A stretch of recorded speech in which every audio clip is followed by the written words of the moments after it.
So yun yan, naitayo na natin. So may makina niya. Buo na yung makina. So may mga kulang pa tayong parts. Kaya hindi pa rin siya under ngayon. Yeah. Yung pang gilid, di pa natin na-assemble na lagi ko nakakalimutan ipadala yung torque drive. Ayan na siya. Kung gilid lang yan, mapapa-under na natin. So sa hose, meron na tayong hose. Yung switch natin sa fan, wala pa, hindi pa dumarating. So ayun yung configuration yung is triple injector.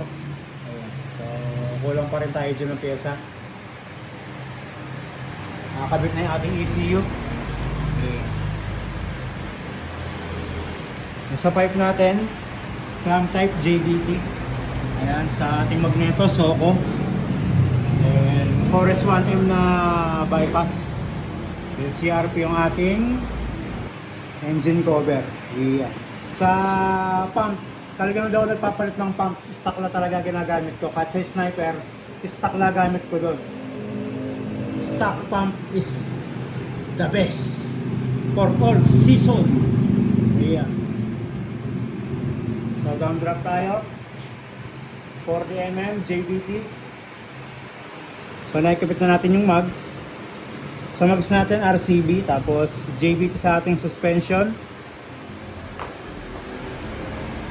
Sa disc natin E2+, tapos caliper RCB. Yan na muna sa ngayon. Then balak natin mag disc brake sa likod. So ang target muna talaga natin is mapa-under muna yung makina.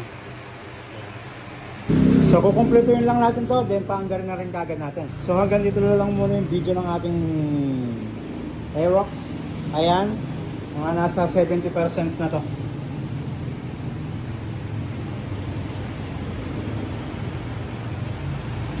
Yun, so update ko na lang po ulit kayo. So thank you and goodbye.